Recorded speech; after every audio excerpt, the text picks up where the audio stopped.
Today on Turf Business TV, I'm joined by Alex Earle, who's made the journey from Australia to the tennis club Weissenhof via Wimbledon, and he's now head of grounds there. Alex, thanks for joining us. How's it in Germany today? It's lovely. Springtime is well and truly here in southwest Germany, and yeah, plenty happening. Finally, made it out of winter. You're flat out now, I guess, Alex, with preparations for the first grass court tournament of the season. How's it going? Yeah, really well. Our renovations are actually already complete. So in comparison to some of the other grass tennis venues across England and Europe, being the first one in the calendar means all of our activities are shifted earlier into the calendar. And we're complete with those now. So already starting to fine tune. So we're already looking to the run into our event in the first week of June. And hopefully it should be a nice, easy spring. So you're about 4 weeks ahead of Wimbledon, you told me earlier, I think. Is that correct? So in terms of where the climate is at that time of year, are you ahead of where Wimbledon will be, or is it pretty much the same? No, we're the exact same climate as Wimbledon in that June time. So imagine we get 4 weeks less of that perfect growing weather. Correct. Our first day of our tournament is the day after Roland Garros. So we're a men's ATP event here. So the men will finish on Sunday night in Roland Garros. And the next morning we have tennis on court in Stuttgart. So, our climate's, probably a good 2-3 weeks short of what is optimal. But that's all part of the challenge. We just got to accelerate through spring a bit more than is ideal. But that's what is that small grass tennis window. It's short, it's sharp, it's fast, and we're right at the front of it. So you told me you just switched the lights off, so I assume that's on the court, not indoors. Yeah, sure, correct. The lights are down today, which is a little bit daunting actually. We go away from the artificial light and we trust the overhead one now. So our court is getting a good 95% of it's getting sunlight for a good part of the day now. So the lights have come down, makes my life easier. I don't have to duck under grow lights anymore. And we can really start fine tuning in. Yeah. So are they out and that's it? They're gone until next season, next time you need them? You can't bring them back in an emergency, or? No, we do have our smaller, more mobile lights. We're blessed here in Stuttgart being a partner with the All England Club. We were donated some of their bespoke big light rigs, off court lights. So these ones are quite an installation and deinstallation. They're great. The lights are off the court. They do a great job, but it's they're quite an installation. So they'll be off now till the autumn, and then we'll put them back up in the autumn. So is everything where you want it to be at this stage in April? Yeah, really good. We're really happy. I was always, our enemy here. It's a tricky thing where you're trying to accelerate growth and really get things up and moving out of winter. At the same time, you're obviously sometimes promoting your enemies in disease, pests, and weeds. So it's a fine balance between waking up our desired host grass and not promoting the evil. So we're doing really well. Like I said, with the weather sort of turning now, we can really start getting a little bit more aggressive in our fine tuning. Yeah. Let's go back to the beginning for you, and let's talk a little bit about your journey. So started off in Australia. First turf care role that I think you had was at a school. Is that correct? We go a little bit further back. I could actually go all the way back to 13 years old in my first volunteering role at my local cricket club. That's how I got into it. Someone needed to look after cricket with an Australian. Why didn't I think of that? Correct.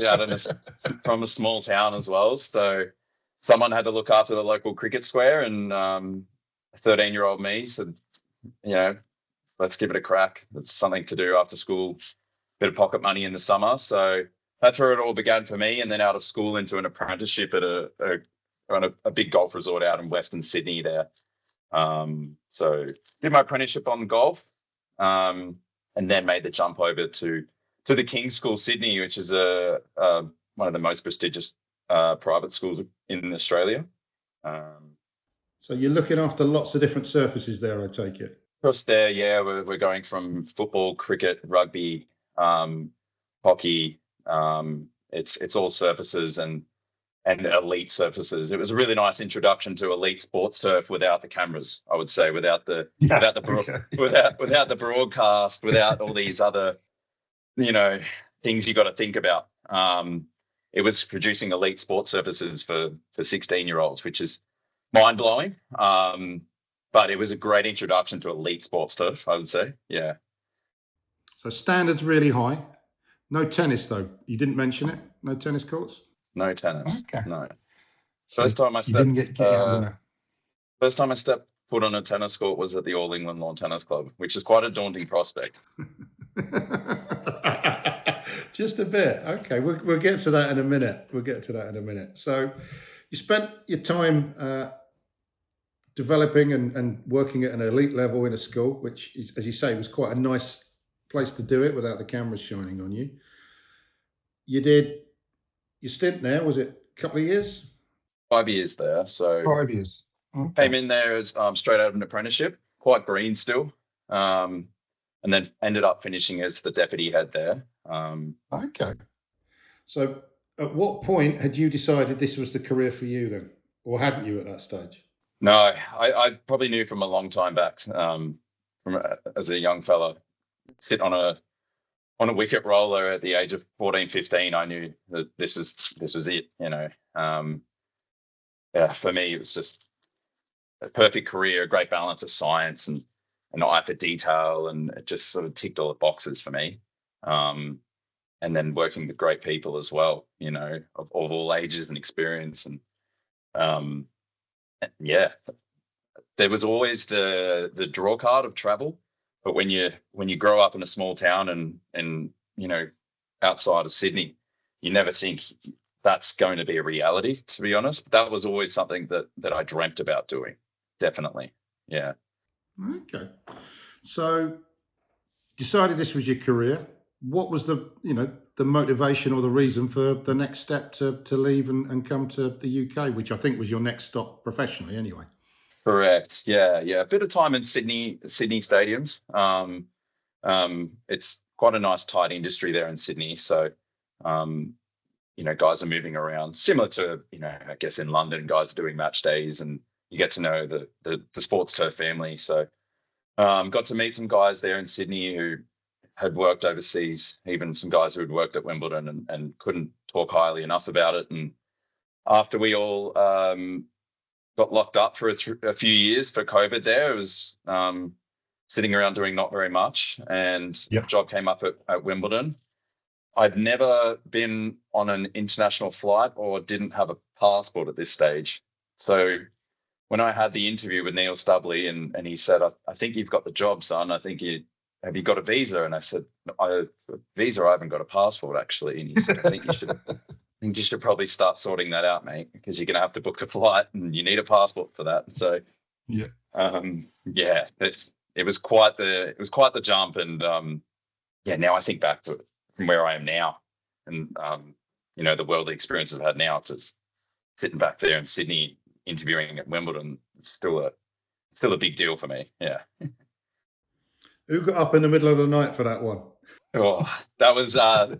Stubley up early. Was it? Oh, wow. Okay.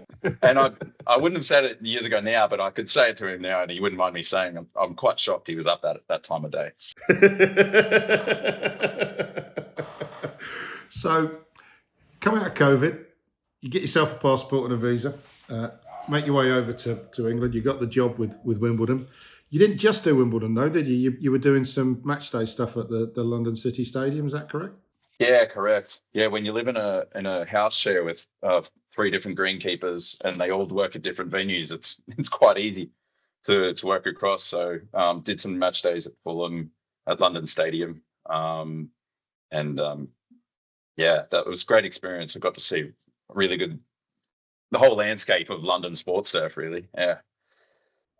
And you're going from no crowds, no cameras, bang, Premier League. Yeah, that's quite a shock. Nothing quite prepares you for that. That's the world watching you, not just, and this is something we might talk about with Wimbledon, being a standalone event, but for those guys, it's not just once a week either. It's multiple times a week, and I have so much respect for those guys producing on a, weekly, sometimes daily basis. This sports turf to this level. I have so much respect for that. So yeah. So let's talk about you walking through the gates at the All England Club then, and the first time you sat on a proper grass court is actually at what many regard as the home of certainly grass court tennis. What was that experience like then? What was your mindset and your feeling on that day? You crapping yourself, or you excited? Or yeah, I'd probably say overawed. Like it was really quite overwhelming at first because I'm a tennis fan. I'm actually a big tennis player and a tennis fan as well. So even from that aspect, it was a lot. It was, yeah. I wish I could have that over and over again, because now I walk into the All England Club and it's work. It was work, and I don't get that anymore. And I wish I could have that one more time to really soak it up. There's a funny story in this too, because word got around quite quickly how much of a fan and how much of a nerd I was for this place. And of all the seasonals in that year, I was the very last one to get to mow centre court, and this was purposely done by Mr. Will Briley. He made sure I was the last one to get to go and cut centre court. But it was worth it. That first time you get to get out in centre court and be in that place by yourself, in that arena by yourself, and yeah, you got to pinch yourself. Absolutely, yeah. There's something about empty stadiums. When you go in, I'm fortunate I get to go into quite a few different sports venues when there's no sport being played, but you still get a little tingle from it. You really do. It's just, they're like cathedrals in many senses. But anyway, so from your point of view, you're mowing centre court for the first time. Do you think you were kept last just to tease you and make you wait for it? Yeah. Were you then scared about effing it up? No. Of course I was. I'd made a bit too much of a racket about how excited I was, and I got forced to wait, and that's fair enough. And in the end, it was all worth it, because now I've done it a lot of times, and I count myself so lucky to do it. And I'm fortunate enough still to get a lot of young Aussie guys into this job, into seasonal roles at Wimbledon. I still work closely with the team there at Wimbledon. Yeah. And help them sometimes to unearth some Aussie kids that aren't always maybe ready to make the jump or a bit too nervous to do it. And they just had their intake a couple of weeks ago, and I spoke to a young Aussie fella from my hometown who went through all of what we were just talking about in the last week. And it's not just me who goes through this. It's great to see other kids getting a crack at this as well. Yeah. So you're obviously keen to develop that. What actually gave you the confidence to make that huge step? Jumping on that flight at quite a young age, if I might say so. Yeah. I always knew I wanted to do it, and I guess COVID was a great time to sit down and think about these things, and is it going to actually happen? I always envisioned I'd go to New Zealand first and give that the first crack, but COVID sort of forced the hand. And I had a great job in Sydney, a leadership role at sort of 20, 21 years old, of a good-sized team there in Sydney. It would have been easy to sit around and, not make the jump. But yeah, something was calling. I had to go check. And truth be told, I told my family I'll just go for one summer. So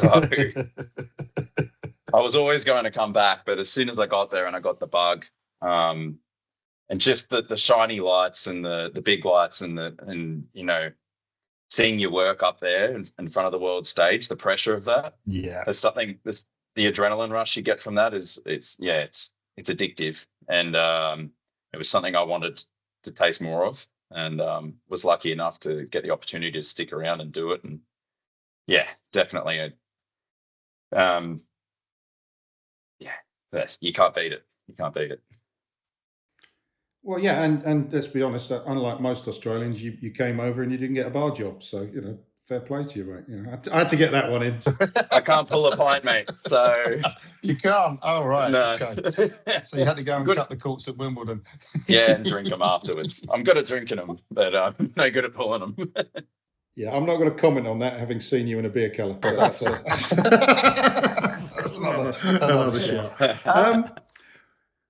I'm sure there was some big differences, not least the weather, when you came from Australia to the UK. But what was your biggest culture shock, and what surprised you, perhaps? Culture shock. Yeah, I love the culture of England, and sometimes the weather can get you down. But you moved to Germany. Well, I would have. There is a jab that I could get into the All England Club. If they ever want to start sponsoring people, give me a call. Okay, and they won't mind me saying that. What was the real culture shock? Yeah.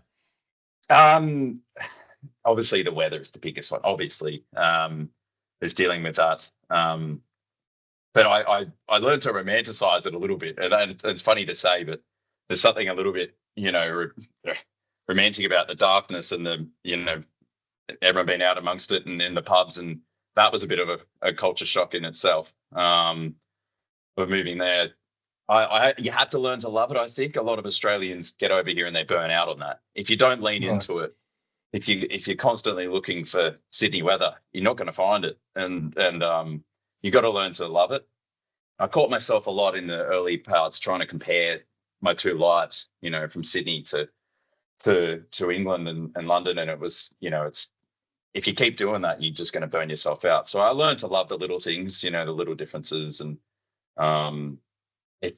the community too. The people, a work team, really get together and become one team, and especially that All England team, especially when you spend 3-4 weeks living in the same space as each other, you grow a real bond, and I think that's something I noticed.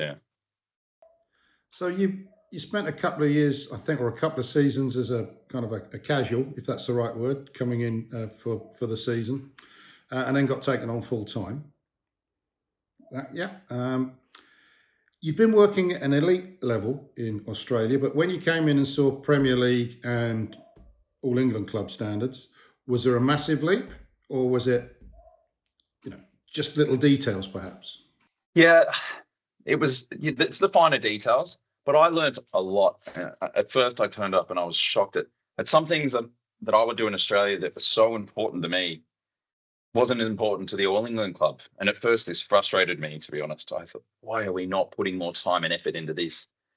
And there's just differences in the industries, I noticed. Yeah. One of the obvious ones is chemical control here, and this side of the industry in Europe.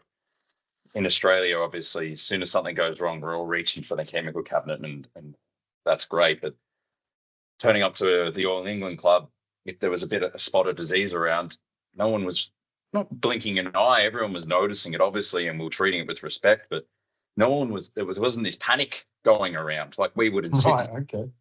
And I was panicked, and I'm trying to work out why. And I learned that there's other management techniques, and I really, at first, this really frustrated me. Probably for longer than it should have. And then I learned a different way of managing turf over here, 100%. And I'm really grateful that I have this chapter behind me now, because I think now if I was to go back, I would be managing turf back in Australia in a different light because of this. So that's one big thing I noticed. At the end of the day, the product that we put on the television is generally the same. It's to the same standard, but how we get there is definitely different. Probably far less intensive over here. And one thing I did notice is in this climate that if you have a mistake in January or February, you might not have the opportunity to correct this mistake, as is the climate. Right. in Australia, we're so lucky to have a climate where grass thrives, 10, well, we make it thrive 12 months a year. But here you have to respect the climate and be a bit more thoughtful, a bit more gentle, a bit more relaxed with it. So that's something I really noticed. Yeah. So working at Wimbledon, did that have any impact on, your view of what good enough was, or had it still, already been at that kind of elite level? And it's probably more professional tennis, I would say, not just Wimbledon, but professional tennis is the care for the athlete. That's our biggest thing in professional tennis. Right. Neil Stubley will always say, no news is good news. If we hear nothing, we've done our job correctly. And it makes sense. You hear it and you sort of go, yeah, it makes sense. But then when you actually delve deeper into that, and our biggest, our real key indicator and key thing in professional tennis is care for athletes. We don't want athletes falling over in our courts. And it's the same on football. Obviously, it's a different sport completely. We've got tennis athletes with flat-soled shoes playing to the standard they do. And if there's a slip, all eyes come our direction. So that's our biggest thing. And at Wimbledon, the weight they put on this is huge. Obviously, it's the Mecca. So that's something that I've brought here and into European tennis, and ensuring that that's our number one thing, especially being lead up events. Yes, we're trying to match Wimbledon standard, but player safety is our number one, and ensuring our surfaces are safe for the players to play on. And that's a big thing I probably picked up from Wimbledon. Sure, in Australia, obviously we're caring for players and all of this, but in that professional lawn tennis sort of area and Wimbledon, it's really emphasized. I assume that has sometimes an impact, which means you have to make compromises to maintain that in other areas. That be a fair thing to say? Yeah, absolutely. Yeah, this can affect our practices. One thing maybe a lot of people don't realize is how much we might have to change on the fly. When you got a week-long tournament, you go in with a great plan, but obviously climate's going to affect us. But hours of play is a big one right now, and it's something we constantly talk about. And Wimbledon, especially, are affected by that with their roofs and their lights on now. Obviously, that extended play. So how are we then managing the court after play and in the morning after? And then how does this affect what I was previously talking about with player safety? So we're fairly lucky here. We got no lights and we got no roofs. So once that sun goes down, it's done for the players, not done for us on the court. Sure. But the courts get more time to recover is essentially the key aspect. Yeah. Are you finding that managing the expectations of the people that you're delivering the surfaces for? I mean, I'm talking about all of the stakeholders, whether that's players or the club itself and its members. I assume it's got members, and the tournament organisers is a difficult balancing act, and that sometimes has conflicting needs. It's different across all our different venues, because especially in Europe, we have so many different promoters across the venues. The All England Club, their expectation is a beautiful green grass tennis court that is fine to play tennis on. Come over to Europe, we have slightly different stakeholders and expectations here. So over here, we have stakeholders that want to make sure that they get their influencers on court to take enough photos so they can sell enough products. And that's something that was tricky for me. Coming from the All England Club, where no one's stepping on the grass except greenkeepers, athletes, and tournament officials.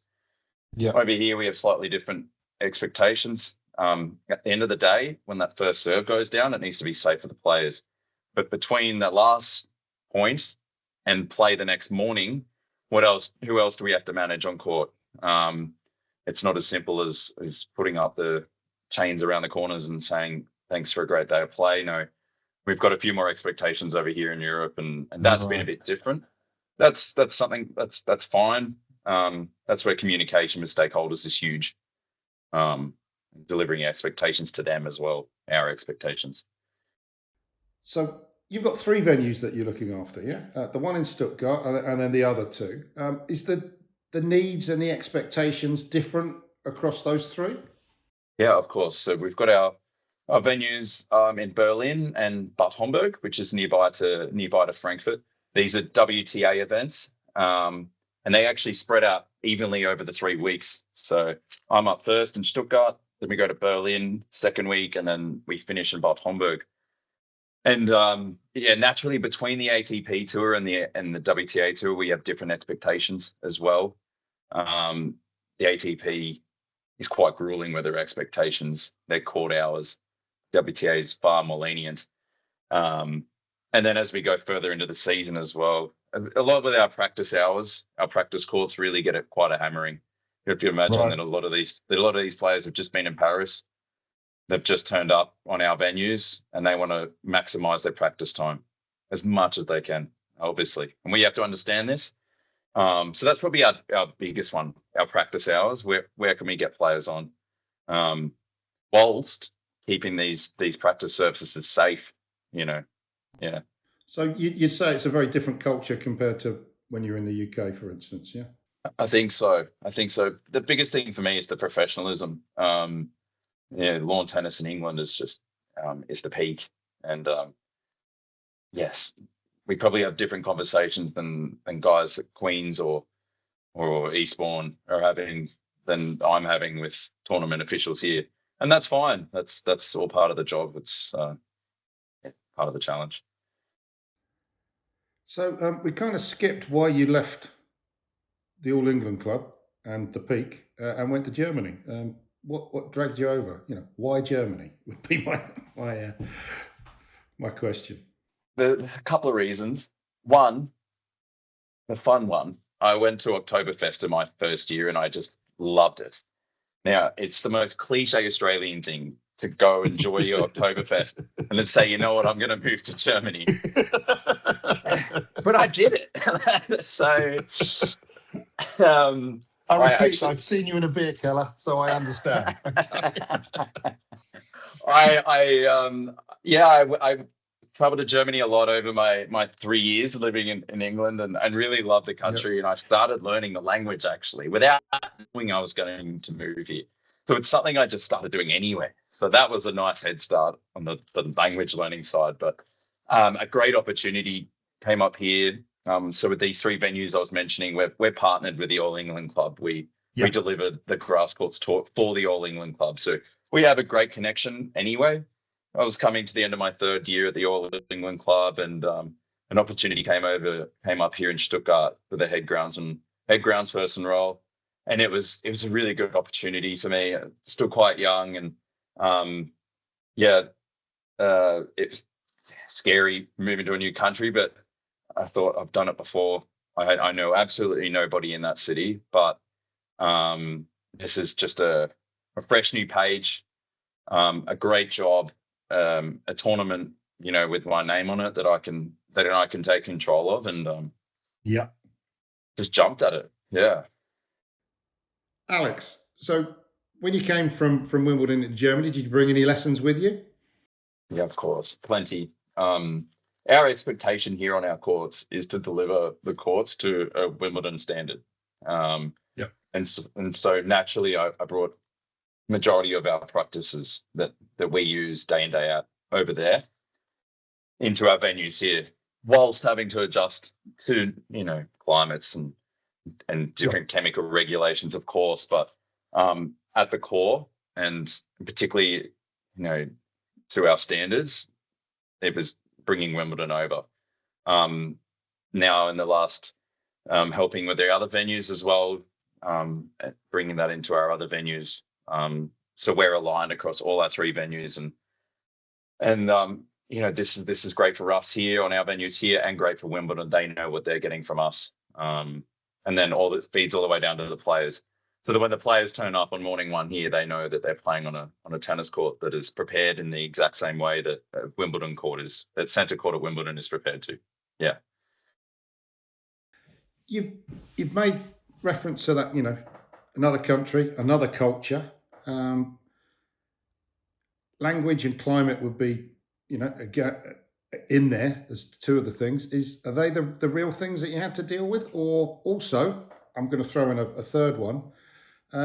You'd stepped away from a leadership role, I think, while you were in the UK. Is that correct? Because you were in a leadership role in... I was in a leadership role in Sydney. Yeah. And then spent 2 years as a seasonal there in Wimbledon. My third year, I was in sort of a deputy type role at our qualifying. So I'd started ramping back up into that. Yeah. Yeah. So you're making a step back up into a full-on leadership role. Yeah. In a new country with a new language. What did you need to do to adapt your management style because of the culture there? Yeah, because I'm sure it's very different to the culture in Australia, for instance. Yeah, it's been a crazy year, and I had a chance when I was home over Christmas time to really look back and appreciate what I'd really handled last year. The culture was huge. An Australian moving to London is not a culture shock. Believe it or not. I know that's crazy for you to believe, but but it just wasn't. And it's like coming home, surely. A little bit, yeah. With a last name like Earle, yeah.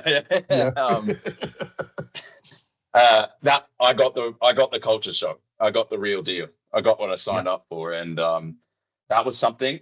And then going into a head groundsperson role at a tour level event, all of a sudden I'm communicating up so much more than I was before. Yeah, I was in a leadership role in Sydney, communicating up to school teachers, to sports masters. Now I'm communicating up to tournament directors, Sky Sports, to real big money stakeholders. That was a shock. Then the language, and when you're at these tournaments over here in Europe, it's not just German. It's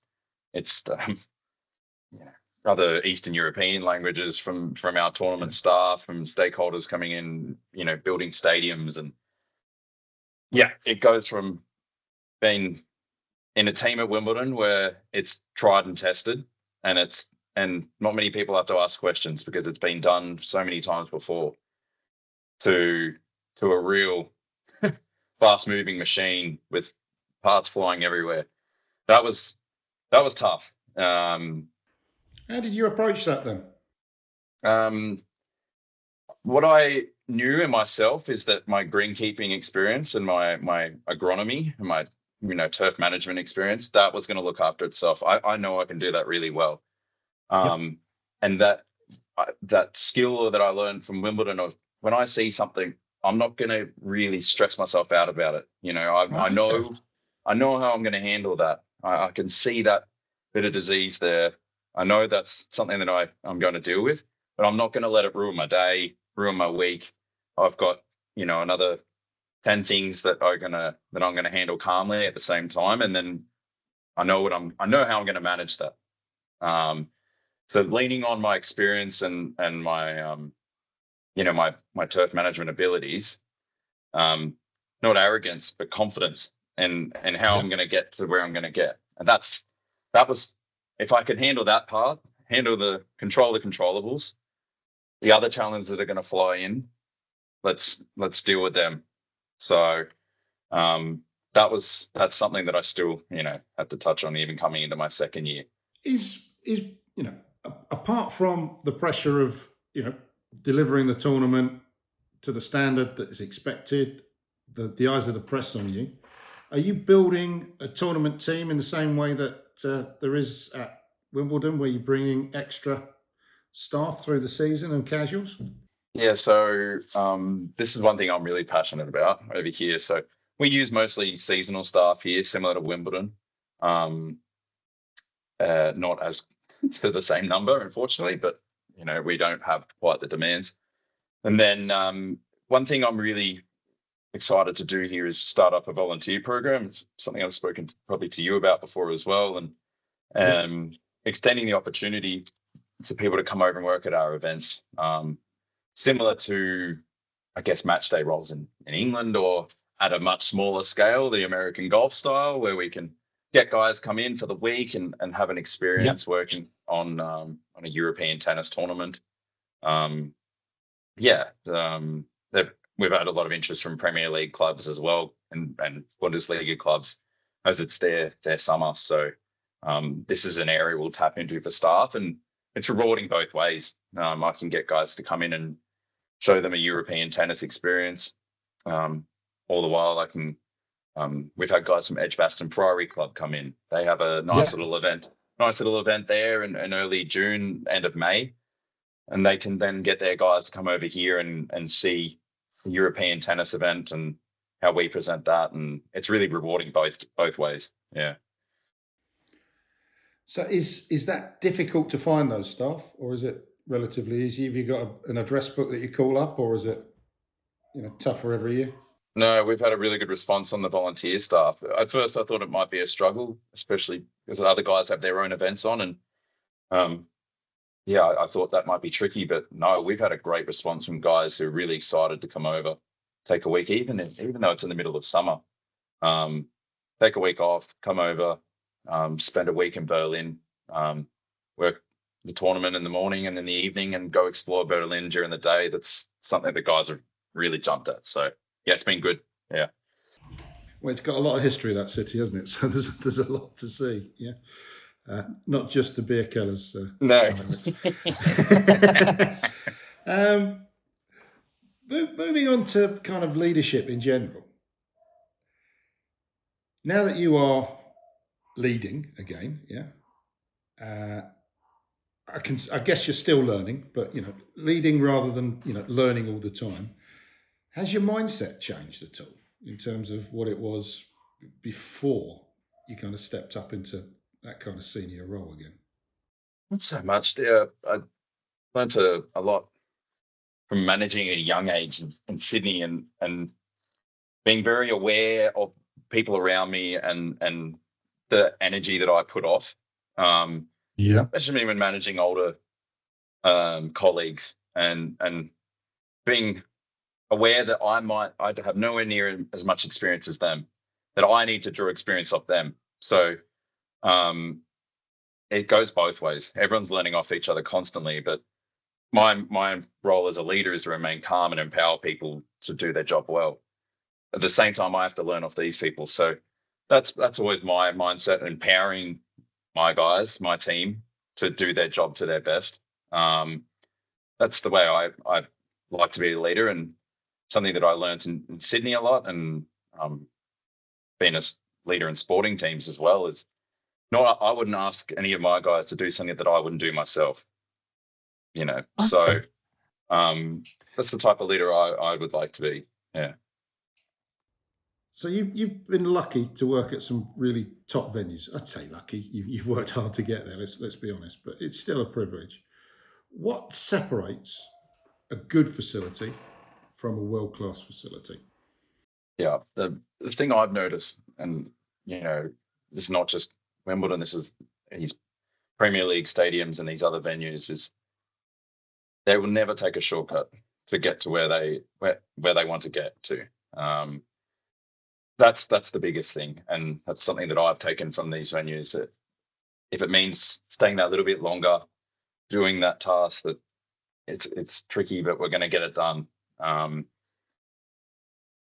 No shortcuts taken, and that's the standout between these venues that I've noticed.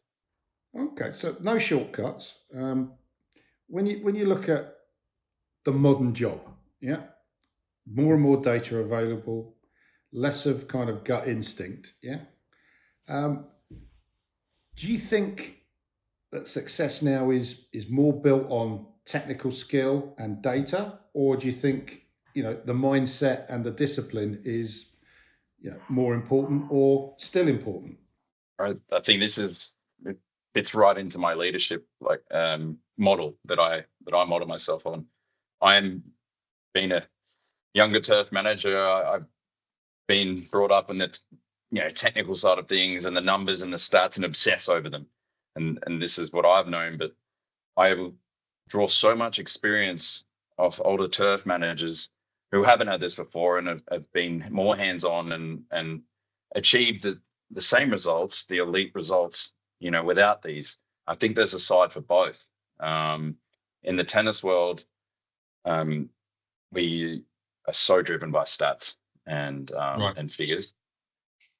Ultimately, we're judged off a physical result or physical factors. Are the players staying steady on their feet? How does the color look? Yes. But our safety standpoint is our stats and figures. What have we put into this tennis court? What are the results we're getting out of? Are we happy from it? So I think there's a case for both sides, and especially in lawn tennis. Yeah.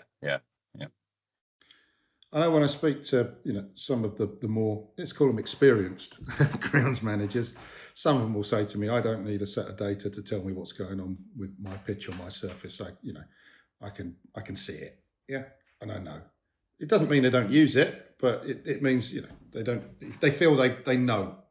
Yeah, I get that, and I respect that so much. But for us in the tennis world, our stats and figures are actually our safety net. If we do have an unfortunate incident with a player going over or something unbenign, our stats and our figures are our safety net, as our insurance policy. So for us in the lawn tennis world, we've almost been forced our hand to use stats and figures. It's really important for us. Yeah. One thing I'm interested in, having now, worked at a very high level in 3 different countries, the job. How is it regarded and respected, do you think, in each of those 3 countries? Is there a difference? Yes, big difference. This is something that really, it hurts, especially to watch from this side of the country, from this side of the world. I think Australian turf managers are so highly respected in our country. It doesn't take much to see this. If you switch on Test match cricket, day one of Test match cricket of the Ashes, for an hour, you will see Australian turf managers displayed, their work put up in praise, interviewed on television, applauded. At the same time, the criticism will come, and our turf managers in Australia at our stadiums are quite well known. People know their names. This is the reality of turf management in Australia. Then moving to England, I think this is a country that's getting a lot better at it. And this is also not by chance. This is organisations like the GMA and other similar organisations thrusting our names into the light and trying to show our work as well, that it's getting slightly better. But then we move on to Germany, and it's just nowhere to be seen. The professionalism, the profession is just not regarded at all. That's been the toughest thing for me. And then it has its effects trying to communicate this onto stakeholders, what we're trying to achieve. It runs down the line. So yeah, it's frustrating. It's something I'm trying to push and work on.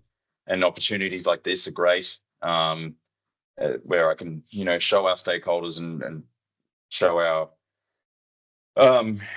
tournaments that actually, no, this is an industry that in other parts of the world is quite highly respected, and people have a real interest in what we're doing on a day-to-day, so that you can watch your sport on an evening. So, well, without you guys, the sport doesn't happen. So it's quite as simple as that.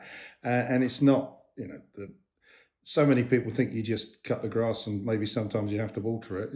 How hard is that? Everyone's got a lawn. They think they know, what's done with it, but no. And it is changing slowly in the UK. And it's something I'm quite passionate about as well. So maybe we'll talk later about that when we've got a bit more time.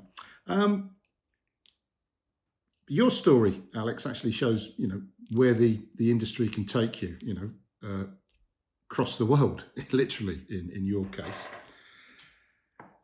Part of what we're talking about here is that, perhaps we're underselling how exciting the role can be, and maybe that would help lift the profile.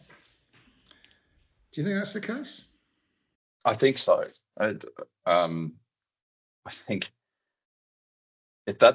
if what you're seeing your product, your work in shiny lights out in front of the world's best athletes doesn't get you up in the morning. I mean, gosh. And then I've got to see so many different countries in the way they present professional sport as well. And it's different. The German people love tennis with a real passion. And that then excites me as well, because if I can get up and, provide a surface for these people to come and watch the sport they love. I mean, that's exciting. It is. And then being out on a Premier League pitch at halftime, really out in the shining lights. That's exciting, and I think it's an industry that so many people don't know about. We've all heard that in this industry. Should be offered out to more people. Yeah. So, if that's the case, what's the first step that someone should take if they want to follow a similar path to what you've done? Not necessarily, the continental shift involved in it, but what's the first step to take on that career? I mean, for me, I got it in at a local community level, and this is something we talked about at the up in Berlin at the summit there about. I think local sporting clubs have a real role to play in speaking to these young people at that age and saying, "Hey, would you like to get involved? Would you like to get involved in preparing our pitch for the weekend?" They might just go, "I really enjoyed that. Going home, bit of pocket money, and I really quite enjoyed doing that today." And then on Saturday, when you turn up and see other people enjoying using what you've done, that's what got me going. Having two sides of 11 cricket players turning up on a weekend and playing sport on the surface I prepared. So I think that's the perfect age to get someone interested. And there's young people out there, get down to your local club. That's the grassroots, not just of sport, but of greenkeepers. So, yeah. You've done it. Why can't other people? Yeah, you're clearly a guy that is making a difference and wants to make a difference. Yeah. Your personal career path, then, forgive me, but you're still young. You've reached a pretty high level already. Where do you want to get to? Where's your ultimate ambition? Right now, immediately, I see a real opportunity here in European lawn tennis to grow the profession, like we were just speaking about. To really put this industry in bright lights here in Europe, whilst lifting our standard and not lifting, but maintaining our standard here on our venues. We have some new lawn tennis tournaments coming here in Europe as well, which is great. That's proof that lawn tennis is doing great. And for me, that's my immediate thing is, keep shining the light on that and bringing up industry here. If I told you that I wouldn't mind getting back to the sunnier skies of Australia, that wouldn't be a lie also. If there's ever an opportunity to get down there and get back to living by the beach, but we'll see. It's hard to put a pin on where it'll end because only 2-3 years ago I wouldn't imagine that I'd be here. So as much as being an organised manager and liking to know where everything's going to end up, I think you've got to keep an open mind as well and see what doors open. Not close yourself off to it, because if I did that, I certainly wouldn't be sitting in front of you and talking to you right now. Do you see that potentially being another sport? Maybe looking after the Boxing Day tests at Melbourne? I think that's too much criticism. I like shiny lights, but I don't like having my name on the front of the Daily Telegraph like poor Matt Page did this year. So no, of course, that's probably the top job in Australia. That's not the number one job in Australia. And if you don't aim to have that, then you're not trying to challenge yourself. So of course that'd be great one day. But I'd love lawn tennis at the minute. I won't lie to you, because cricketers are awful. Tennis players are so nice compared to cricketers. So I'm enjoying my break off cricket players and golfers, and I'll just stick to tennis players for now, I think. Alex, it's been an absolute joy speaking with you today.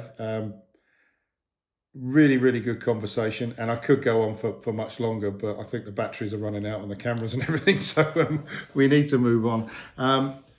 Wish you all the best of luck, and hope to catch up with you soon. If not at a tennis venue or a sports venue, maybe in a beer cellar somewhere. Sounds like me. Thank Thanks, you, Mark. Alex. Appreciate everything you do for our industry as well. It's worth noting that. So.